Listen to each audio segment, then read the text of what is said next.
Fala pessoal do Podiumcast, tudo bem com vocês? Eu sou o Marcão e como eu amo a Indy 500, meu amigo. Fala, gente, aqui é o Jonas. E olha só, um podcast extra sem ser de Fórmula 1, hein? Vai falar de Fórmula Indy e foi histórico. Acho que a palavra que a gente tem que colocar hoje é histórico.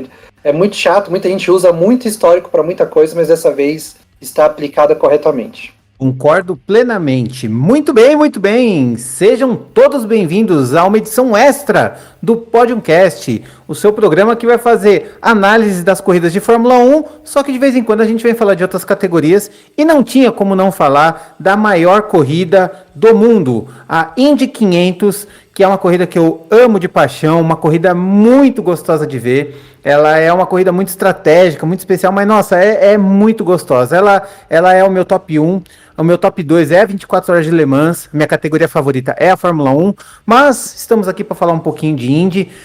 Eu sou o Marcão, Jonas, meu amigo, que juntos falamos bastante de automobilismo, gostamos de colocar o papo em dia e passar esse conteúdo para vocês. Tô com ele aqui no meu lado, conversando. E aí, cara, como é que você tá? Tá tudo certo. Eu já sou mais ligado à Fórmula 1, mas as 500 milhas é aquela coisa que, se você gosta um pouquinhozinho de automobilismo, não dá para você perder. E foi bem legal a corrida e, como eu falei, histórica por tudo que aconteceu e por essa pessoa, por esse atleta, por esse esportista que é o Tony Kanaan, olha, já errando, que é o Hélio Castro Neves. É o Tony Kanaan também, mas aqui a gente vai falar bastante de Hélio Castro Neves, tetracampeão da Indy 500. Olha, faz tempo que eu não vibro com um brasileiro ganhando uma corrida de expressão. Foi muito gostoso. Deu até um ar de nostalgia ver aquela briga, você torcendo e falando, meu Deus, tem chance e tal. E um cara tão gente boa, um cara tão do povo, que é querido por tantos como o Elinho, que estava atrás desse sonho de ser o maior vencedor de Indy 500 junto de outros três. Então ele passa a se tornar de fato um dos maiores, aliás, o maior junto com outros três vencedores, campeões de Indy 500 de todos os tempos. Uma corrida fantástica, fenomenal. Pensando que era um cara de 46 anos, numa equipe nova, mediana, que apostou tudo, nunca desistiu desse sonho de conseguir as 4 corridas. Bem, temos bastante coisa para falar deles. E assim, de verdade, de mim, assim, de minha parte, eu achei emocionante. Eu tava pulando nas 2 últimas voltas. A gente vai discorrer um pouco sobre isso. Mas, nossa, como foi gostoso ver um cara como o Elinho ganhando. Eu comemoraria do mesmo jeito se fosse o Tony, que também é outro cara gente boa. Se a briga fosse de 2 pilotos diferentes, que não fossem brasileiros, eu ia estar nesse nível de disputa, eu acho que eu ia estar no mesmo êxtase, mas o fato de ser brasileiro não tem como, o gostinho é um pouco mais doce, né, para quem tem o país representado. E você, Jonas, o que você achou ali? Vamos começar pelo fim, já que todo mundo já viu, todo mundo já sabe como foi. O que você sentiu ali naquelas 2 últimas voltas, quando o Elinho passou o Alex Palou ali? Foi muito emocionante, né? Porque, como você falou, né? A gente gosta de automobilismo, a gente gosta do esporte, independentemente de quem tá correndo, né?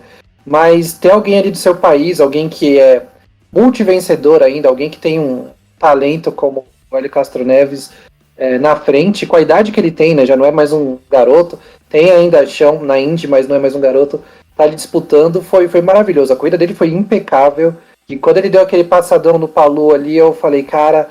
Mas aí quando começou a chegar aqueles retardatários, me assustei. Eu falei, mano, pode dar problema, pode dar alguma coisa aí. Mas ele foi muito inteligente, ele usou os retardatários. É isso que a experiência faz com uma pessoa, com um piloto. E aí quando ele cruzou, nossa, eu saí pulando, saí gritando aqui. Foi lindo, foi uma vitória espetacular e especial. Uhum, com certeza. Para mim já foi o contrário, porque assim, eu já vi corridas da Indy 500 onde a pessoa passou faltando 2 voltas, e aí como quem tá na frente não tem o vácuo, o de trás vai lá, passa e ganha. Aí eu falei, meu Deus do céu, não vai dar, não vai dar, não vai dar. Aí eu vi que ele passou e eu vi aquele monte de retardatário, eu falei, é dele, é do Elinho. Porque o que ele vai fazer? Ele vai travar naquele vácuo, o Palou pode pôr o pé no asfalto, de tanto pisar que ele não vai passar, porque vai ter vácuo contra vácuo. A turbulência ia ser muito maior pro Palou do que pro Elinho, então eu acho que até isso ele viu. A experiência de um cara que é tricampeão da Indy 500, tem mais de 20 anos de Fórmula Indy, foi vice 3 vezes nessas tentativas, então o cara tem muita experiência, ele sabe o que está fazendo.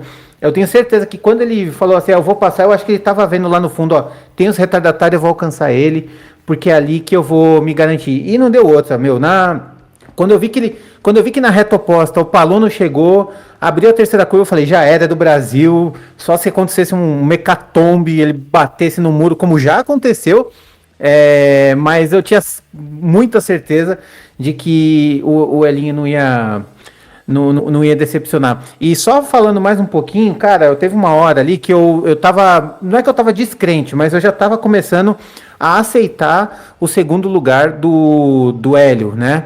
Eu sabia que ele ia brigar até o final, mas eu sabia que poderia ter a chance de ele não conseguir ficar em vice, assim como aconteceu na primeira vitória do Sato, que o Elinho, por pelésimos, não ganhou ali, cara. O Sato foi o vitorioso da vez. Mas assim, tipo, quando eu vi que ele chegar em segundo, eu falei assim, mano, esse cara pode chegar em segundo, em terceiro, em último, ele não tem mais que provar nada pra ninguém. O cara já se consagrou entre os melhores pilotos de Indy 500 da história, mesmo não ganhando, mas estava tudo certo. E ainda assim o cara foi lá e ganhou. Nossa, foi demais, cara. Foi muito legal. Eu acho que essa introdução não tem como não ser esse universo, esse universo de informações em volta de Hélio Castro Neves. Sim, seja só falar que eu estava vendo uma entrevista dele hoje, até para a gente me preparar para fazer esse podcast extra. E ele bem falou que você comentou, de que quando ele até se preocupou um pouco, porque os pneus dele estavam vibrando um pouco excessivamente nas últimas voltas ali, mas aí de repente ele percebeu lá na frente que tinha os retardatários e falou, é isso, eu vou usar eles para me manter em primeiro, e ele usou magistralmente. O meu medo não era nem por ele, o meu medo era para algum desses caras aí, sei lá, bater, se enrolar todo e acabar sobrando para ele, né, porque em oval às vezes, né, sobra pra quem não. O cara tá no outro lado do circuito, acaba sobrando pra ele, né? De tão rápido que é. Mas deu tudo certo e foi incrível, assim. As últimas. Acho que o último quarto da corrida foi espetacular, tava bastante gente brigando. E é isso, como você falou. Foi muito legal ver o Elinho, que não tinha nada o que provar pra ninguém. E tá lá, venceu 4 vezes, tetracampeão de Indianápolis, e é o cara que pode conseguir a quinta, né? Vai saber ano que vem, né? Como é que ele vai estar. Ia ser magistral, sabe? Tipo, então, tudo de bom pra ele. Ele é incrível, assim. Ele é um dos maiores talentos da história do Brasil, mas a gente vai falar sobre isso depois. Com certeza, com certeza. E a gente vai discorrer um pouco agora sobre a corrida, porque a corrida não teve só Elinho, teve um monte de coisa. É uma corrida que normalmente é uma corrida de 200 voltas e elas normalmente são divididas em 4 quartos, né? 4 fases aí, que é o que o pessoal estipula, né? Bem, primeiro vamos trazer algumas informações para quem não está acostumado com a Fórmula Indy como um todo, principalmente Indy 500. Vocês separaram que a gente está falando que o Elinho é campeão da Indy 500, mas se é campeão de uma corrida, no caso da Indy 500, sim, é a maior corrida do mundo, que junto o maior número de público do mundo, é um dos maiores, em termos de público, é um dos maiores esportes de todos. Ele supera Super Bowl, ele supera N eventos, sabe? Ele tem um estádio, tem uma arena ali que ocupa 500 mil pessoas em tempos normais. Por conta da pandemia, só um quarto dos ingressos foi vendidos, então ali tem mais ou menos 125 mil pessoas. E é o maior evento esportivo que está sendo realizado pós-pandemia, né, durante a pandemia. Então, assim, é um lugar muito especial, é o templo do automobilismo mais famoso de todos, né?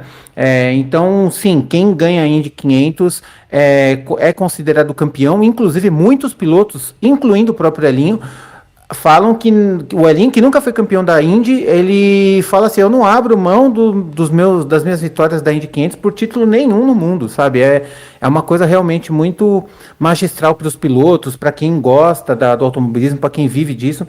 A Indy 500 é um troféu à parte. Então, quem ganha a Indy 500, ele tá no patamar, ele entra num patamar diferenciado.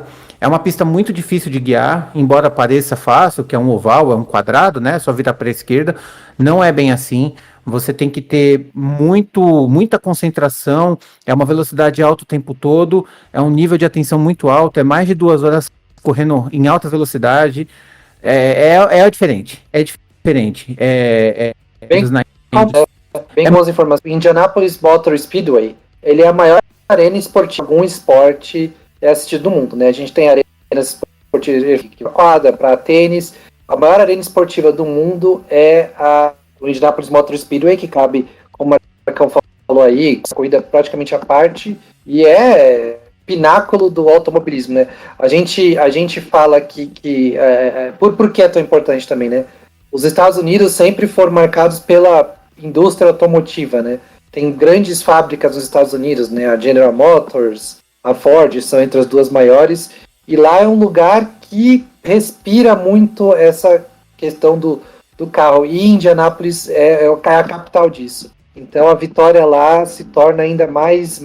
Então, é uma corrida incrível. Tipo, é fantástico, assim, tipo, eu tô até meio sem palavras, porque eu ainda tô muito impactado pelo que aconteceu ontem, tipo, a gente espera que alguém ganhe, que alguém que a gente gosta ganhe, mas faz tanto tempo que no automobilismo a gente não vê isso que até você fica meio sem palavras. É verdade. Se eu não me engano, ela é a corrida mais tradicional do mundo. Ela tem. Essa foi a 106ª edição, ou 105ª. 105ª edição, eu acho que é a corrida mais antiga de todos os tempos. Ela não. Com maior tempo de tradição, né? Mais antiga não, porque sei lá, teve corrida de biga. Então a de biga é mais antiga, mas não corre até hoje. Então. A corrida com mais tempo de tradição, eu acho que é a Indy 500. Ela está na 105ª edição. Nunca furou, nem mesmo na época da pandemia furou. O ano passado teve também. Então, assim, em termos de constância, ela supera a Mônaco, 24 horas de Le Mans, que teve o tempo parado. Enfim, não tem como falar. Bem, vamos lá. Vamos falar da corrida agora. A gente já fez uma bela introdução aí para poder falar um pouco da magia que a Indy 500 tem. Então...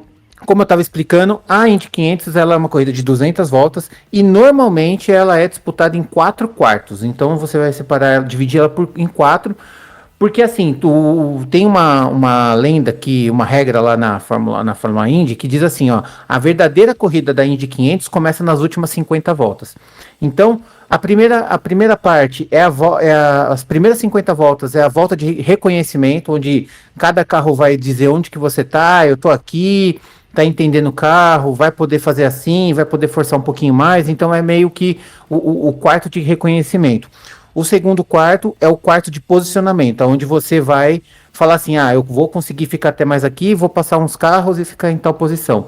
O terceiro quarto é o quarto de manutenção, então você fala assim, beleza, consegui chegar onde está, e agora eu vou manter isso aqui. E as últimas 50 voltas... como o Grande Prêmio falou, briga de foice no escuro, sabe? Salve-se quem puder, pé embaixo o tempo todo e vamos tentar ganhar. E foi bem isso mesmo que aconteceu durante a corrida. O roteiro foi bem esse mesmo. Foi uma corrida bem rápida, na verdade, né? A mais rápida de todos os tempos. A gente vai trazer essas estatísticas um pouco mais para frente. E falando um pouco da corrida agora. Primeira parte da corrida, a gente teve ali, a gente já viu que Hélio Castro Neves, Pato Ward, Alex Palou e Colton Herta eram os caras que estavam ali na disputa para ganhar essa corrida. O líder, quem largou na frente, quem foi o pole foi Scott Dixon, que também estava com um carro muito forte. Tony Kanaan estava em quinto e largou muito bem. Então a gente estava com esse miolo, né? O top 10 tinha muita condição de ganhar. Todos eles ali tinham grandes chances de ser vencedores dessa edição. Aí logo no começo do primeiro quarto, a gente teve um acidente muito estranho. Na verdade, a gente teve vários acidentes estranhos no box. Todos os acidentes praticamente foram oriundos do box. Não teve nenhum acidente durante a pista. Aonde a gente teve lá o Sam Wilson, né? Stefan Wilson. Onde Stefan Wilson, entrando nos boxes sozinho, do nada, enfia o carro na parede dos boxes, do lado de dentro dos boxes. E aí a gente tem o primeiro caso mais curioso, porque você teve a batida nos boxes, você teve bandeira amarela e teve um detalhe importante, os boxes ficaram fechados. O que aconteceu? Enquanto estava tendo isso, já estava tendo alguns pilotos fazendo instintos de boxe, já começaram a fazer os boxes. Como o box ficou fechado, os pilotos não tinham como entrar para poder fazer parada. E aí o que aconteceu? Isso acabou prejudicando os ponteiros. E quem eram os ponteiros na hora? Era Scott Dixon e Tony Kanaan e mais algumas pessoas. Vou dar destaque nesses dois em específico, vocês vão entender mais para frente. O que aconteceu?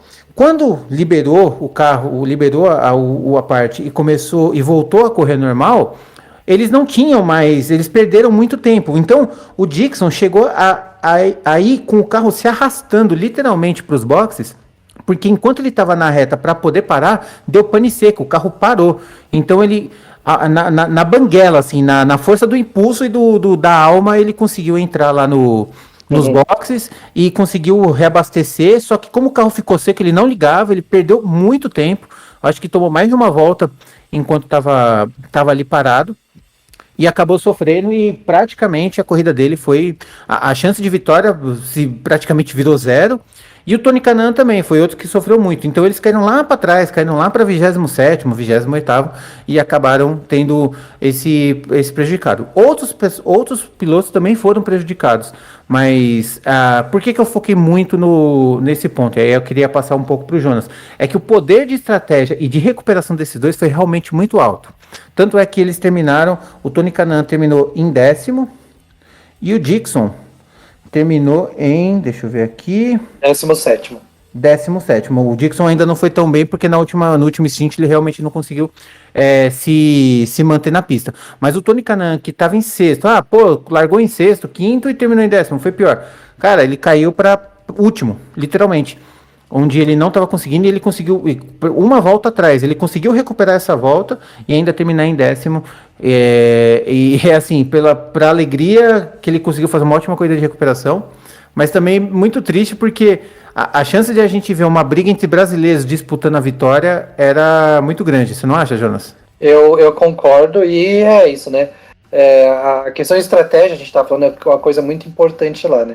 Como você falou, que tem essas 4 divisões na pista, se em alguma dessas divisões, principalmente nas 2 primeiras, eu acredito, der algo muito errado, a recuperação se torna muito difícil. Ainda que o Tony conseguiu se recuperar bem. Mas você vê, o Dixon, que é macaco velho ali da Indy, e alguns outros caras, tipo o próprio Pietro também, que parou ali na hora ali, no mesmo momento que teve esse acidente estranho do Stephen Wilson, acabaram se dando mal e tiveram que mudar completamente a tática deles. E aí, no final, acabou não sendo a tática ideal, né? Porque todos os outros pilotos chegaram ali entre os 6 primeiros, estavam na mesma tática, que foi retardar um pouco essa primeira parada. Então, acabou meio que punindo eles esse acidente do Stephen Wilson nos boxes, né? Mas eu acho que ainda assim, como você falou, no final, ainda o Scott Dixon, que você mencionou, ainda deve ter segurado um pouco, porque parou menos. O Scott Dixon fez 6 paradas, o Tony ainda fez 7. Então ele ainda conseguiu andar mais com mais todo o vapor, digamos assim, né? Com mais rápido do que o Dixon, que o Dixon teve que poupar um pouco, enquanto o Tony Kanaan usou o equipamento todo, né? Exatamente. O Dixon ele foi para uma estratégia mais suicida, sabe assim, perdido e meio, porque assim, Indy 500 é assim. Você tem o vencedor e 32 perdedores. É basicamente isso. Então, como, óbvio, ele está na grade da Fórmula Indy, conta pontos, os pontos são dobrados, então vale a pena pensar no campeonato. Mas na hora ali, tipo, perdido e meio, sabe? Assim, quem está em segundo e está em 33º é a mesma posição, sabe? É uma corrida muito... que destaca muito o vencedor. Então o Dixon ele foi para uma estratégia um pouco mais suicida porque ele não tinha chance. Então ele começou a correr nas 2 últimas partes da corrida muito mais lento. E ele chegou a liderar a corrida, ele estava liderando até com uma certa vantagem, só que aquilo, ele tinha que correr num ritmo muito mais fraco e não tinha como. Aí ele começou a ser ultrapassado por todos os outros pilotos, mas foi uma estratégia onde, assim, tipo, ele estava lá atrás, de repente ele estava liderando a corrida, e não é que ele estava liderando a corrida porque os outros pararam, não, todo mundo estava na mesma janela de paradas e ele estava na frente. Ele estava liderando, tipo, de verdade, assim, não era aquela liderança virtual. Só que a estratégia não foi a mais adequada, mas é aquilo, de perdido para perdido e meio, tanto faz. Já o Kanaan, não, o Kanaan que teve o mesmo tipo de problema, contou com esse infortúnio, ele optou em fazer em tirar o máximo do carro, fazendo uma parada a mais, trocando pneu uma vez mais e tal, e tanto é que ele se recuperou muito bem. Se não tivesse tido esses problemas, né, mais a Indy 500, é a Indianápolis que escolhe o vencedor e não o contrário, ele não dá para contar com essas coisas, né?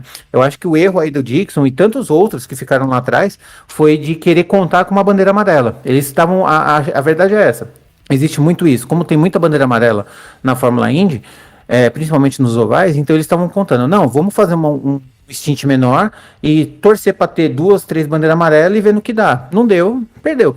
Basicamente foi isso, né? Eu quero até puxar um gancho para isso. O Jonas tem algumas estatísticas aí, principalmente da velocidade da corrida, e também eu acho que você também tem aí o número de bandeiras amarelas, não tem, Jonas? Isso, o tempo da corrida ao todo foi 2 horas 37 minutos e 19 segundos. Segundos. Tá difícil aqui. Mas é muito número, eu não tô acostumado com 2 horas, assim, desculpa, gente. E ela foi a corrida mais rápida de todos os tempos, né? De Indianápolis. E de bandeira amarela, a gente teve efetivamente uma, que foi a batida do Graham Rahal, que durou algumas voltas. A do Wilson também foi. A do Wilson também foi amarela. Teve 2 bandeiras amarelas. Foi, se eu não me engano, o menor número de bandeiras amarelas da história e o menor número de voltas em bandeira amarela da história. Acho que foram só 18 voltas. Olha aqui, ó, a bandeira amarela teve 18 voltas. Uma foi da 34 a 45, que teve, né, o contato do carro do Stephen Wilson, que bateu nos boxes, e uma da volta 119 a 124, são 6 voltas, que foi do Graham Rahal, que ele bateu realmente na pista, e a roda dele ainda bateu no carro do Conor Daly. Isso, ele bateu na pista, mas foi por culpa dos boxes. O pneu soltou, né? O pneu soltou, exatamente. O pneu soltou e ele ficou devastadaço, assim, ficou péssimo. Tipo, imagina a corrida. E ele já bateu na trave muitas vezes. É o sonho dele ganhar Indy 500 e não foi dessa vez também. E só falando mais uma coisa aqui, e a gente vai ter que fazer umas continhas, porque eu tô lendo aqui o repórter oficial das 500 milhas, a velocidade média do Hélio Castro Neves, o vencedor, foi de 190,690 milhas por hora. Isso deve dar... 190,690 vezes 1,6. Dá uma média de 305,10 km por hora. Isso, então essa foi... E aí acho que deve ter sido a média mais alta da história de Indianápolis, por ser a corrida com o menor tempo, né? A Indianápolis geralmente é aquela coisa que a gente se prepara, né? Até falei com a Bruna, minha namorada, aqui, olha, eu vou começar a assistir agora, mas eu acho que eu vou acabar de assistir daqui a umas 4 horas, viu? Já se prepara. Por aí. Mas aí dessa vez foi mais rapidinho. Eu falei isso pra Fernanda também, a minha esposa. Eu falei pra ela, falei assim, olha, esse fim de semana é o fim de semana da Indianápolis. Ah, quanto tempo dura? Eu falei assim, ó, pode durar de 2 horas e meia a 5 horas. Eu dei uma média, assim. Mas eu queria aproveitar, eu quero pegar esse gancho do tempo, das bandeiras amarelas. Eu acho que a gente tem 2 características legais para apontar aqui, que são 2 características extremamente importantes para o resultado do que teve desses números, né? Bom, primeiro, eu acho que a qualidade dos pilotos na Fórmula Indy está sendo um dos maiores que eu já vi, assim. Eu não acompanho tanto, assim, teve anos que eu acompanhei, teve anos que eu não acompanhei, mas eu, de vez em quando, eu dava uma pincelada, dava uma olhada, e eu vejo que o nível desse pessoal está realmente muito alto, e assim, a coisa que mais me chama a atenção é o nível de segurança e o nível de estabilidade, confiabilidade desse carro tá absurdo de alto. Tá absurdo de alto. Porque antes os carros, sei lá, batiam porque forçou demais na pista e triscou e bateu. Deu uma corridinha, pegou uma turbulência, o vácuo deixou a roda um pouco mais boba e bateu. Isso não aconteceu, cara. Não teve acidente durante a corrida. Teve acidente nos pits, né? E o único acidente que aconteceu na pista foi por um problema no pit. Não houve acidente, a não ser que houvesse encontro entre 2 pilotos, aí fica inevitável, mas o número, assim, a gente teve um total de 0 acidentes de carros na pista por problema de carro, seja falta de aderência, seja, sei lá, soltou, o volante ficou bobo. O nível de segurança e de confiabilidade desses carros, eu acho que assim, é o maior de todos os tempos da Indy. Você não acha, não? Você que já viu tanto e não só você, mas a gente, né? A gente que já viu tanto acidente, até fatal, acidentes feios em ovais, eu acho que dá pra gente afirmar esse tipo de coisa, você não acha? Eu acho que também, juntamente a Fórmula 1, foi cada vez mais se preocupando com a segurança, né? Acho que todas as categorias automobilísticas se preocupam, até na moto, infelizmente, até esse final de semana um piloto morreu na Moto 3, sim. Mas todas elas estão visando uma maior segurança. Na Fórmula 1, eu acho que isso acabou vindo até mais cedo um pouco do que na Indy. Na Indy a gente ainda teve alguns acidentes fatais depois do que a Fórmula 1. Na Fórmula 1 a gente teve o do Ratzenberger e do Senna, aí passou muito tempo teve do Bianchi, que foi uma coisa... Eu posso falar, não é nem incidente de corrida, né? O que aconteceu com ele lá, que ele bateu no caminhãozinho. Foi uma coisa até, sei lá, extra pista, não foi? Eu diria que até. Eu diria que foi uma morte até inocente da parte dos organizadores, porque eles colocaram um trator lá e falaram assim: não vai dar problema, nunca deu. E deu. Né? Faz tanto tempo que não viam acidentes que eu acho que eles relaxaram, ficaram ingênuos e inocentes, e acabou causando a morte de um piloto tão promissor assim. Exatamente. Agora na Indy, né, durante os anos 90, a gente teve um monte de morte, Greg Moore, acidente horrível com o Zanardi, mais Justin pra frente Wilson. Teve o Justin Wilson, teve o Dan Weldon. E teve o Vikings, Robert Vikings, que agora está se recuperando também. Exatamente. Teve um acidente horrível também, que eu estava vendo a corrida também com o Dario Franchitti, numa corrida dessas de pista de rua. Então, não que era completamente inseguro, mas, sim, a segurança eu acho que eles conseguiram aprimorar bem. Eu acho que umas 2, 3 Indies para trás, teve Indy 500 para trás, teve um acidente enorme do Scott Dixon também, que o carro dele voou, quase caiu em cima do carro do Elinho também, foi bem... Por cima do Elinho, né? Aliás, o Hélio passou por baixo do carro, né? Foi, tipo assim, não aconteceu nada com o Dixon, mas foi um acidente visualmente bem... marcante, né? Espantoso. Mas eu acho que hoje em dia eles estão... Teve um do Bordet uns anos atrás também, num treino, que o carro dele bateu um vento, sei lá. Foi na mesma corrida que o Dixon voou, só que o dele foi na classificação. O Bordet estampou a parede de um jeito, ele se machucou, ele não correu, o carro não se classificou e ele ficou fora por algumas corridas. Foi uma porrada que há muito tempo o pessoal não via, assim. O pessoal ficou preocupado na época, eu lembro. Sim. E aí agora os carros aparentemente estão bem mais estáveis. Esse último modelo que está aí desde quando? Do ano passado, do ano anterior, Marcão? Tem uns 3 anos. Tem uns 3 anos aí. E esse modelo está bem seguro, e com aeroscreen e tudo mais colocaram. Além de estar bem bonito, eu acho que os carros da Indy são muito bonitos. São lindos. Eu acho que manteve essa segurança e estabilidade. O que fica melhor, né? Assim, acidente faz parte, e às vezes tem uns acidentes assim. Vou falar uma coisa que pode ser meio polêmica, são até legais de ver, assim, né? Quando ninguém se mexeu que tá. Mas eu prefiro a corrida do jeito que foi a de ontem, sem nenhum evento muito grave e com as disputas decidindo ali na pista mesmo, do que a corrida cheia de acidente com um monte de bandeira amarela, também aí gente se machucando e tal. Acidente ontem, tirando, como a gente falou, do Rei Hall, que foi por culpa de uma fixação da roda, só teria acidente se alguém batesse no outro, né, numa curva lá, alguma coisa na reta.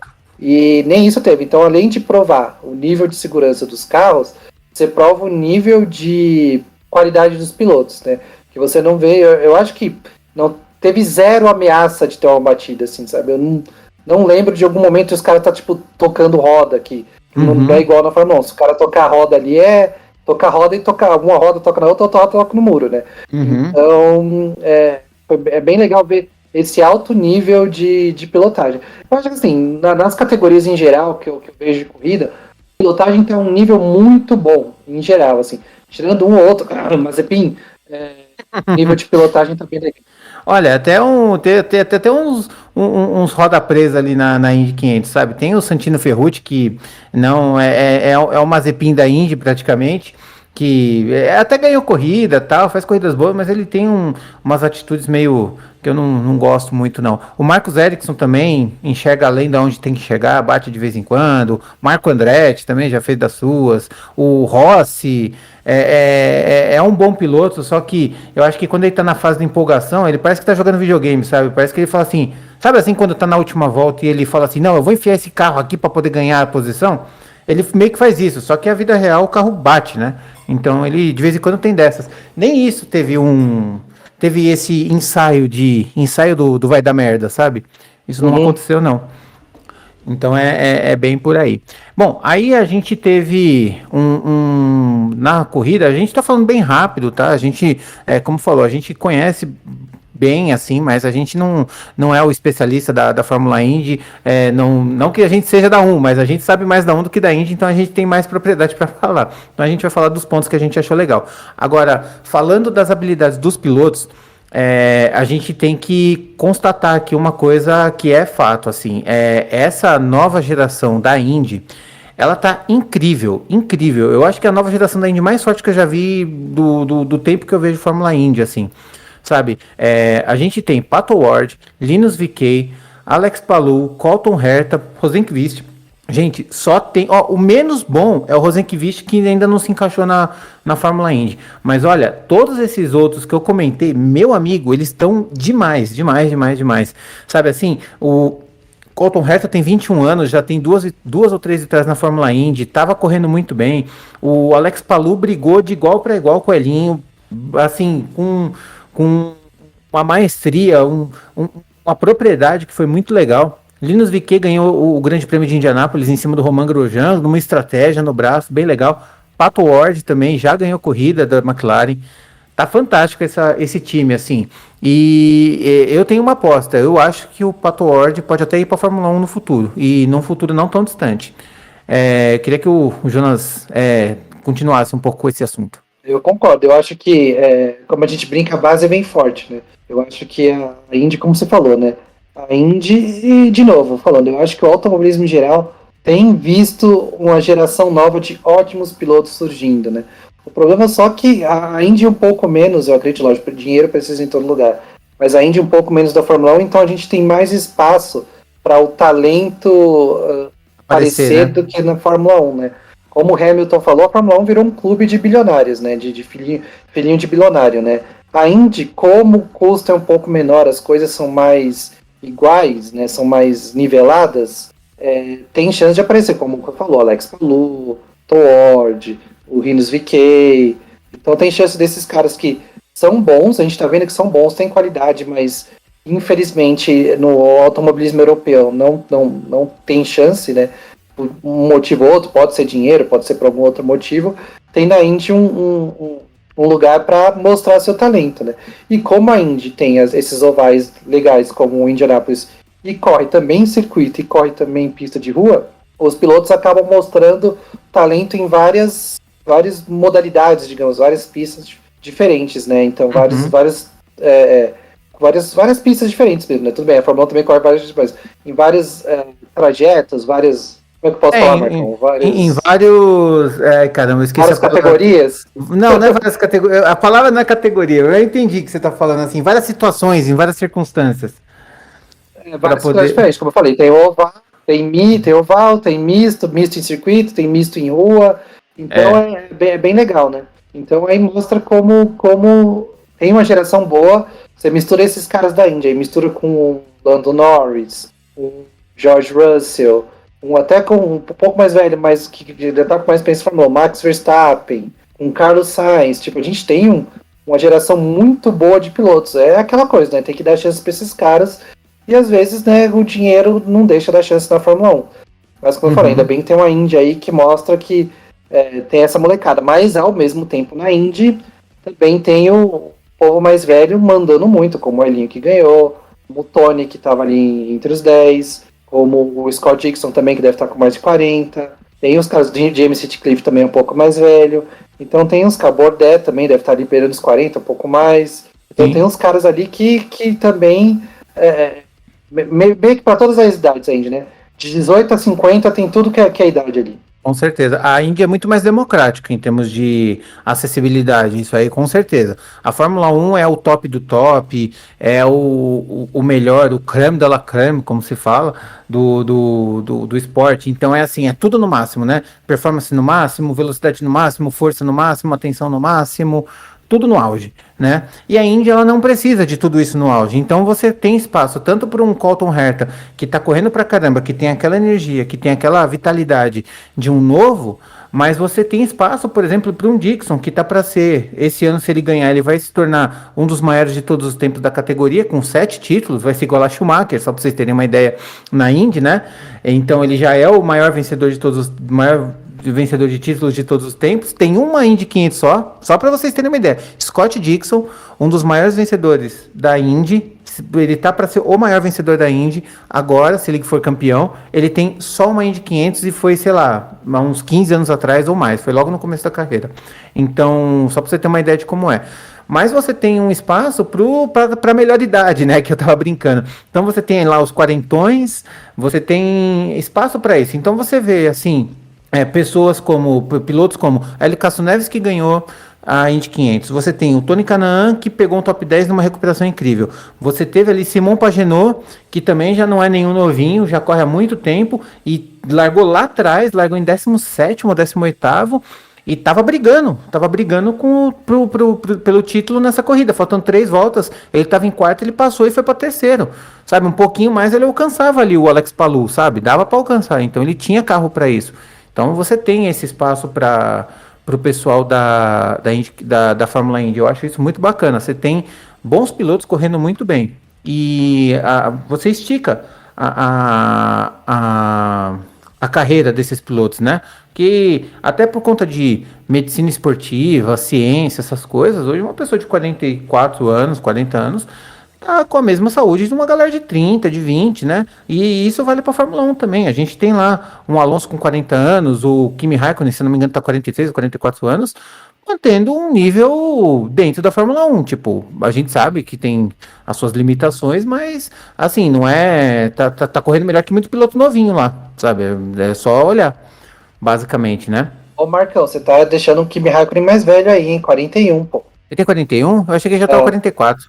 Ele já não ri, se ele ouvir isso aí, então, Marcão, você já aí que você vai acabar. Mas ele tem cara de novo, a cara dele é de mais novo que eu, então tá tudo certo. O cara já não dá risada. Você fala isso aí pra ele, é que ele vai ficar. Só vai rir de novo no iate. De novo. É, exatamente. Eu chamo ele pra uma festa e tá tudo certo. Aí ele dá risada. Aí ele me desculpa. Bom, basicamente foi isso. E aí a gente teve a última parte da prova, que foi simplesmente incrível, né? Voltando agora a falar um pouco de Elinho. E assim, outras coisas que a gente acabou não. A gente falou de histórico no começo. Mas assim, a gente quer tentar mostrar como que é histórico. Um piloto de 46 anos que corre na Indy desde sempre, que começou a perder espaço pela Penske, foi chutado pela Penske, né? Foi mandado embora pela Penske depois de 20 anos correndo. No ano seguinte, ele entrou numa equipe mediana, sem saber nada. Ele realmente não sabia. A primeira, assim, ele entrou só para correr em 5 corridas esse ano. A primeira corrida que ele ia correr foi essa que ele correu agora, Indy 500. Para você ter uma ideia, ele dando uma entrevista, dizendo que ele não sabia nem o nome dos funcionários da equipe. Ele não sabia o nome da galera que ia trabalhar lá com ele. Ele foi um dia para a garagem só para saber o nome do pessoal. Só para você ter uma ideia. Então, assim, é num mar de incertezas, um mar de dúvidas, sabe? Ele queria brigar por aquilo e ele realmente, de fato, conseguiu. É claro que a equipe mostrou um potencial alinhado com o poder do Hélio ali, mas não tem como falar que não foi o Hélio. Tanto é que o companheiro de equipe dele chegou lá atrás, sabe? Então, assim, e o companheiro de equipe já corre com o companheiro de equipe dele já corre nessa equipe há 2 anos, sabe? Tá no segundo ano da temporada. Então, olha a diferença, né? Disso. E, como eu falei, o Elinho 4 vezes campeão, vice 3 vezes, brigou, chegou em segundo 2 vezes, por muito pouco, todas elas por muito pouco. Então, assim, é realmente um momento muito emblemático, muito histórico, essa 4ª vitória na Indy 500 de Elinho. O que me leva a fazer a pergunta que todo mundo tá fazendo aí. Jonas, eu vou começar com você. Onde que você, hoje, com essa vitória do Elinho, onde você vê ele no hall dos melhores pilotos brasileiros? Aí, eu vou ter que falar uma coisa que vai ser mais polêmica aqui, que aí hoje em dia eu penso muito dentro da pista e um pouco fora da pista. E tiveram alguns pilotos que me decepcionaram muito fora da pista. Mas com isso dizendo, eu acho que primeiro ele tá no meu top 3 de maiores pilotos brasileiros da história. Assim, ele. A carreira que ele tem nos Estados Unidos, né, na Indy, é incrível, né? Ele não tem um título da Indy, do campeonato da Fórmula Indy, mas como você falou, o grande prêmio, né, os 500 milhas de Indianápolis, vale mais às vezes até do que o campeonato da Indy. Ele falou que ele não trocaria e eu concordo com ele. Ele Não, tem 4. tipo, só te cortando um pouquinho, uma prova disso é que você fala assim, beleza, quem ganhou a Indy 500 do ano passado? Sato, não foi? Takuma Sato. Quem foi campeão da Indy ano passado? Não sei, não lembro. Exatamente. Eu não lembro. Tipo, eu acho que foi o Dixon, mas eu lembro que o Rossi tava nas paradas, mas eu teria que pesquisar. Mas eu sei quem ganhou. Eu sei quem ganhou. Tipo, quem foi o vencedor da Indy 500 da edição número 100? Quem foi, Marcão? Essa aí eu não Foi, vou. porque o número é redondo, eu sei porque ele acabou de sair da Fórmula 1. Foi o Alexander Rossi. Alexander Não, é Rossi, ele, verdade. tipo, acabou, Nossa, é ele acabou verdade. de sair da Fórmula 1 e na corrida assim ele foi lá e ganhou. Ele nem sabia o que fazer. Mas eu não sei quem foi o campeão daquela época. Eu não faço a menor ideia. Então, tipo, tem um peso diferente. Pode continuar, Jonas. É um peso diferente, então. E ele ganhou 4 vezes as 500 milhas, ele chegou em segundo 3 vezes. Eu não sei se eles lá contam em segundos lugares. Se ele é, tipo, o maior de todos que ganharam as 500 milhas por causa disso, né? Tipo, se tiver algum critério de desempate. Mas. Eu acho que ele é. Eu acho que, pelo que eu tinha visto, eu não lembro de alguém ter chegado em segundo tantas vezes quanto ele, entendeu? Que ele ter chegado entre os 2 primeiros. Eu acho que ele é o cara que chegou entre os 2 primeiros, né? Ganhando mais corridas, é o maior de todos, né? Ele pode conseguir ano que vem a quinta, ele tem todas as condições de conseguir. E para mim ele tá entre os 3 maiores pilotos brasileiros da história. Assim, ele sedimentou o nome dele na história do automobilismo brasileiro. Assim, ele tá lá. E nessa época ainda, que infelizmente não tem nenhum piloto brasileiro na Fórmula 1, já faz um tempo, ele tá correndo nesse alto nível. Já faz 20 anos que ele tá correndo na Indy. A primeira temporada dele foi em 2001, a gente está em 2021, são 20 anos, desses 20, 19 na Penske. Imagine o seguinte, imagine o Schumacher ter corrido a carreira dele inteira na Ferrari, sabe? O Hamilton a carreira inteira na Mercedes, nem sem ter passado por outra equipe. Mais ou menos o que ele fez, praticamente, né? Ele correu na equipe mais famosa, um dos campeonatos mais famosos do mundo, durante 19 anos. Então, muito incrível o que ele fez, assim. A carreira dele é espetacular e, pra mim, ele tá entre os 3. Os outros 2, eu vi até o Fábio Gomes falando, né? Um pódio são 3. O Elinho eu coloco, eu gosto muito do Senna. Pra mim, o Senna foi o maior piloto brasileiro. O terceiro a gente vê depois. Peraí, então, você colocou quem o primeiro? Primeiro o Senna. E o Elinho é o terceiro. O segundo eu tenho que pensar um pouco. Pô, eu tenho bem fácil meu top. Na verdade, eu tenho uma opinião um pouco diferente da sua. Embora eu também tenha me decepcionado com depoimentos de certos pilotos, tipo Nelson Piquet, que eu falo mesmo, puta, o que ele tem feito, nossa, ele tá cagando demais e, na boa, ele... tem aquela frase do Batman Cavaleiro das Trevas, é tudo, assim, sabe? Ou você morre como herói, ou você vive o suficiente para se tornar o vilão. E essa frase, entre o Senna e o Piquet, se torna a maior prova de tudo, cara. A maior prova de tudo, porque eu tenho minhas dúvidas quanto aos posicionamentos políticos do Senna se ele tivesse vivo, mas como ele morreu como herói, então a gente não tem como saber. Agora o Piquet não, ele tá vivendo o suficiente para se tornar o vilão pessimamente, assim. No entanto, eu acho que esses vencedores da Fórmula 1, eu acho que eles são meio que ao concurso ainda, porque só é a maior categoria, enfim. Mas o meu top 3 para mim é muito claro. Eu acho que em primeiro lugar tá o Fittipaldi, porque assim, o pessoal fala, o Fittipaldi abriu as portas pro Brasil. Não, ele não abriu as portas. Ele montou a porra da porta, sabe? Ele capinou o chão, que era tudo mato, ele capinou com a mão, arou a terra, botou tijolo e meteu uma porta ali para abrir, sabe? Então, o Fittipaldi tem 2 títulos na Fórmula 1, tem um título na Indy, eu acho que tem 2 títulos na Indy e uma em Indianápolis, ou o contrário, não tenho certeza. Ao contrário, ele tem o título na Indy e 2 em Indianápolis. Então ele tem, beleza, um título na Indy e 2 em Indianápolis. Então, assim, pra mim ele é o maior piloto brasileiro de todos, assim, sabe? O cara não foi só o cara que abriu. O cara abriu, mostrou, venceu, foi pra Indy, venceu, sabe? O cara tem tudo. Eu acho que ninguém tira esse patamar do Piquet, olha, do Fittipaldi, do Emerson Fittipaldi. Em segundo, para mim, tá o Senna, tipo, é o piloto mais rápido, é o piloto que teve mais vitórias, é o piloto que teve mais poles, é o piloto que tem 3 títulos, sabe, além do carisma, além do serviço social que ele faz e tudo mais.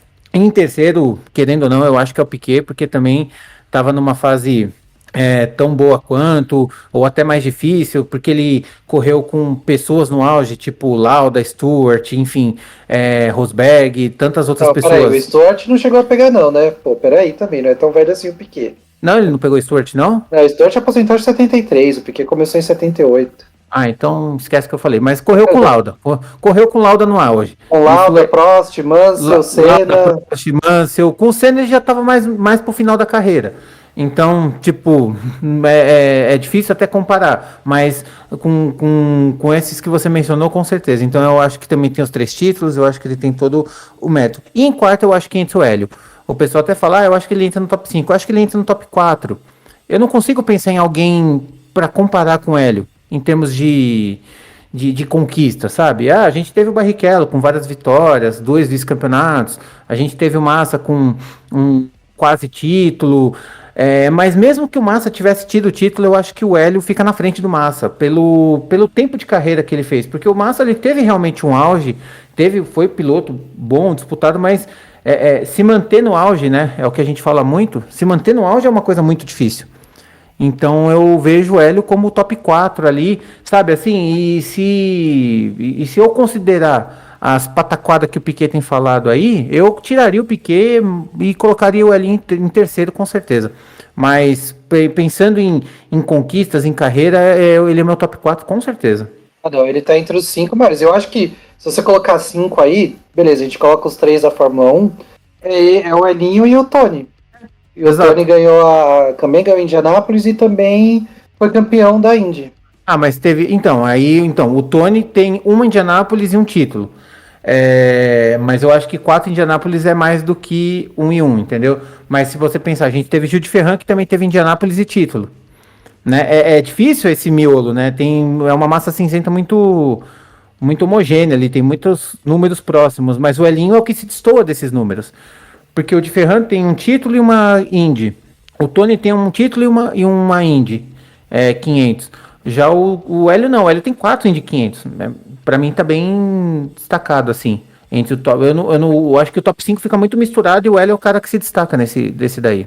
Não, ele realmente se destaca. Eu acho que ele é um talento, né?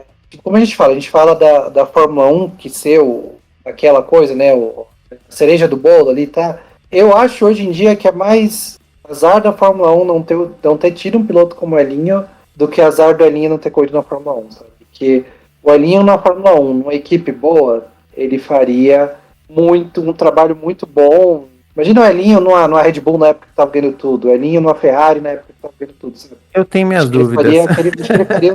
Eu acho que ele faria um trabalho muito bom, porque ele é talentoso, ele manja, eu acho que ele faria um trabalho ótimo. Eu tenho minhas dúvidas, não pelas dúvidas da capacidade do Elinho, longe disso. Não é o ponto.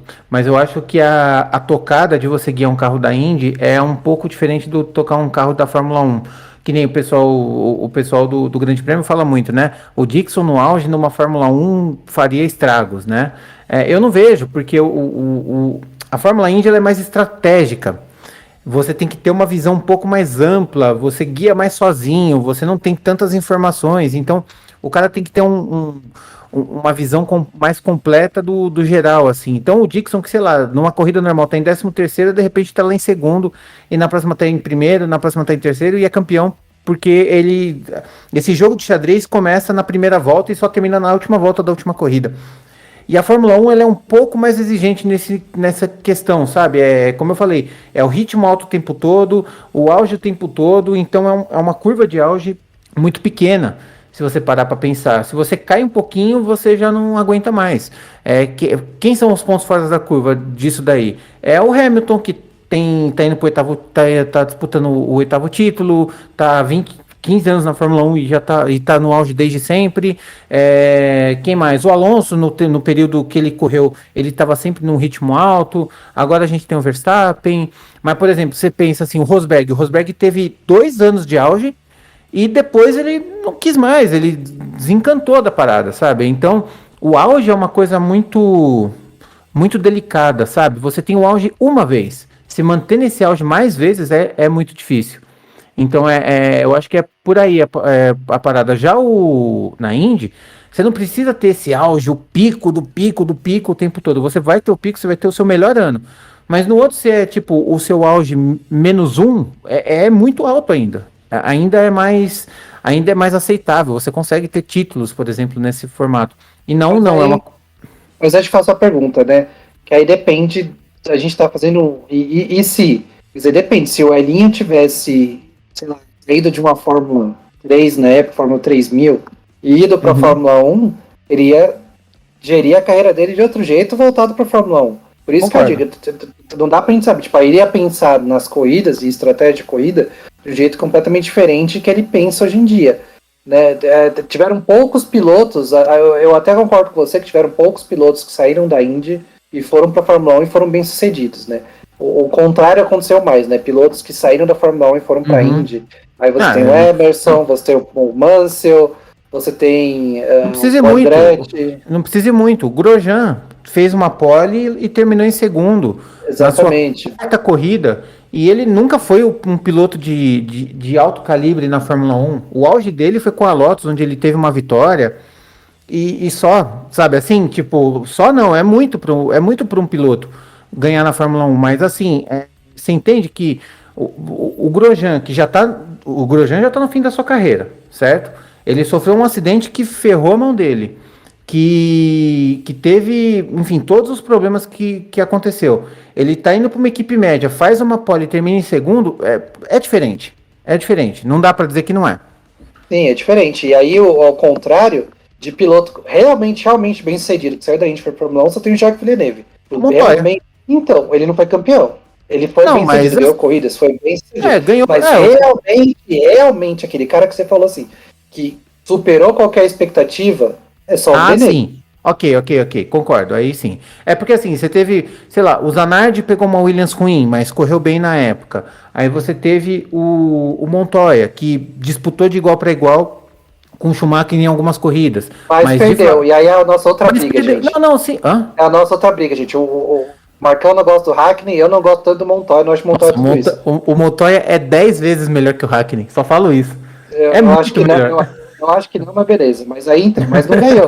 O único que fez o caminho contrário de sair da Indy para Fórmula 1 é o Jacques Villeneuve. Com certeza, não. Isso com certeza.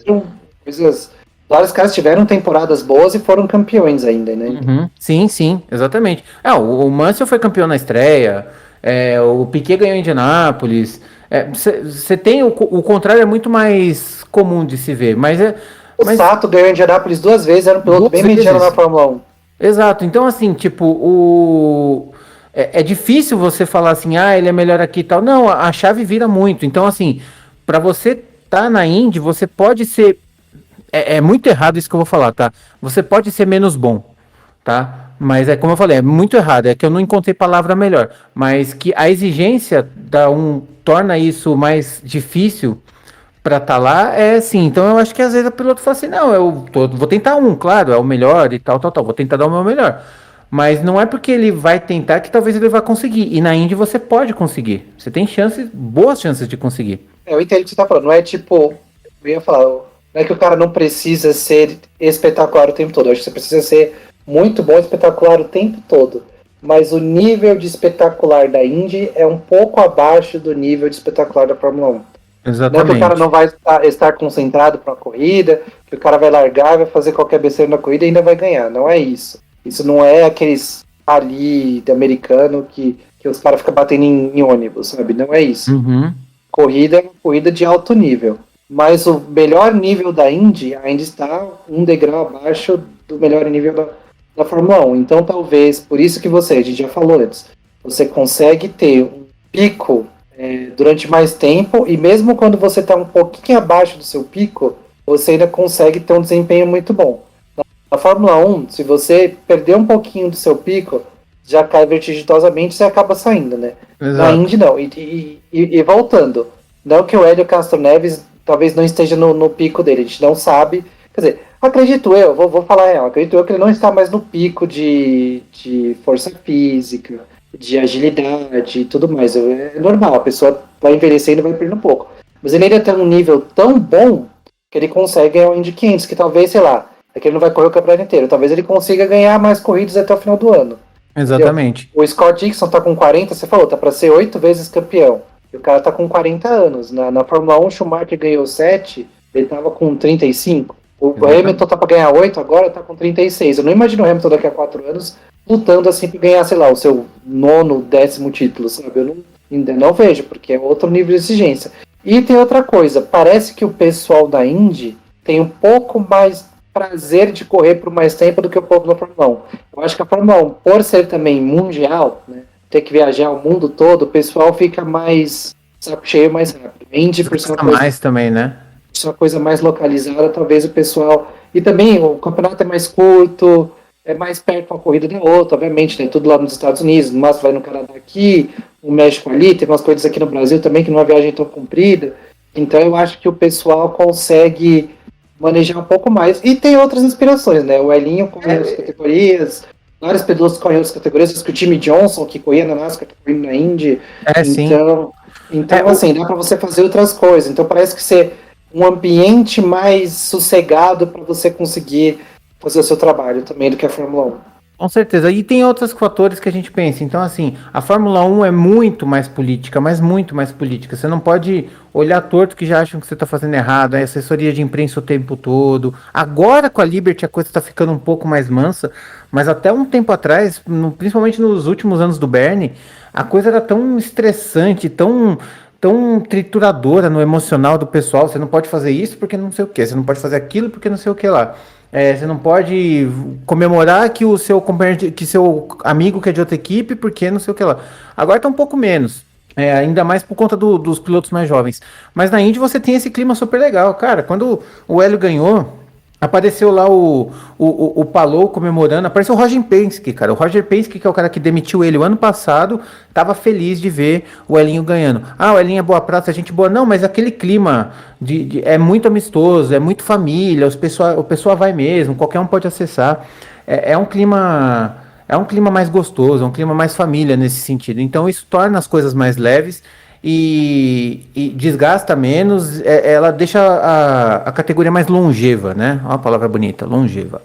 E você vê, por exemplo, como você tá falando aí de caras que tipo, o Palou perdeu e foi lá cumprimentar e tal, e os caras mantêm a amizade, né? Por exemplo, eu vou falar de um lado triste, mas para mostrar o quanto os caras são. Quando o Dan Weldon morreu, os outros, do jeito que ficou, por exemplo, principalmente o Tony Kanaan, que parecia ser muito amigo dele, o Tony ficou completamente acabado, assim, sabe? Porque era amizade mesmo. Eu lembro que teve, no ano que o Dan Weldon morreu, teve o outro ano, né? A categoria do outro ano. A primeira corrida foi o Elinho que ganhou.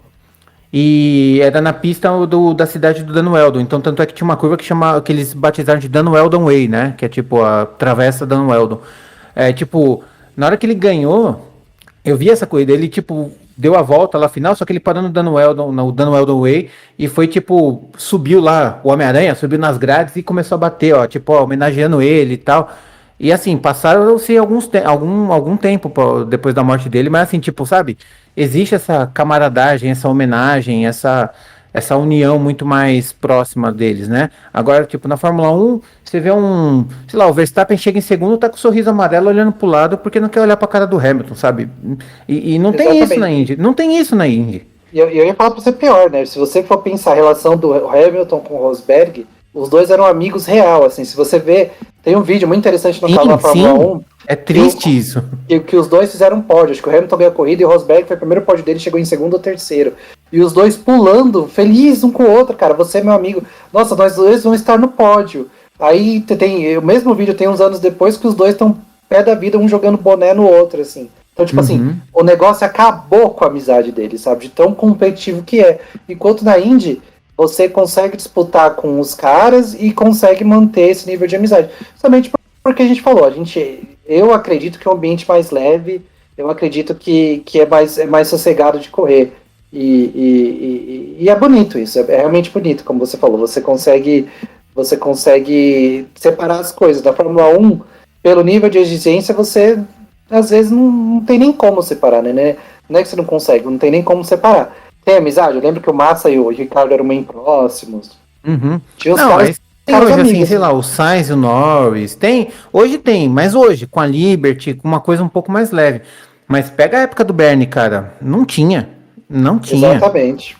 Você tinha, pelo contrário, você tinha briga. Você pega aí, sei lá, voltando um pouco mais para trás. Você teve a briga de Massa com Alonso. Você teve a briga do Rubinho com o Schumacher. Você teve a briga do Rosberg com Hamilton. Você teve, nossa, sabe assim, você teve quer ver, ou até tretas menores. Você teve assim, tipo, uma briga entre, sei lá, Felipe Nasser e Marcos Ericsson. Sabe, assim, tipo, é um universo muito diferente, assim, é uma selva. Uma muito boa que é Adrian Sutil e Jarno Trulli, que rolou uma discussão entre os dois, era muito engraçado. Teve também a do, como é o nome daquele holandês, cara? Esqueci o nome dele. Putz, que processou a Sauber e... Eu não lembro o nome dele, cara. Como que é o nome daquele cara? O Dumbos, como é que era? Não, Durbus, não. Ele era piloto, aí a Sauber enfiou o pé pelas mãos, tirou... Guido Guido Van der Garde. Aí, tipo, ele falou assim, não, eu vou meter processo. Aí, tipo, no primeiro dia da corrida, ele não tava nem contratado, ele tava vestindo o macacão, entrando no paddock, sabe? Assim, tipo, eu tô aqui, sabe? Umas coisas muito bizarras, assim, sabe? É diferente, o automobilismo americano ele é muito mais família, assim. Eu acho que é até por isso que essa tradição da Indy 500 ser o maior espetáculo, porque as pessoas não gostam de corrida, mas fazem questão de ir para a Indy 500, né? Isso, inclusive, foi um dos motivos. O motivo da Indy 500 ser tão família, como os carros eram muito mais lentos, obviamente, então as corridas duravam 6, 7 horas. Então, tipo, a ideia desse evento era para ser um domingo em família. Então, o pessoal vai para lá, faz churrasco, corre, não sei o quê. É que as corridas agora estão rápidas, mas pensa que quando era lá nos primórdios, as corridas duravam 6, 7, 8 horas. Então, era uma corrida para um dia todo. E isso se tornou tradicional. Então, as pessoas gostam mesmo do clima familiar que tem lá.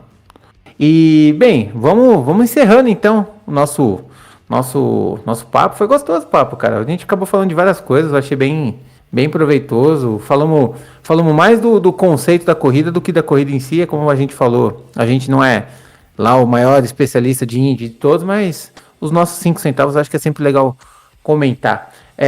Bom, vou passar a palavra para o Jonas. Muito obrigado aí pela sua participação. Obrigado por entrar nesse barco aí chamado Indy 500.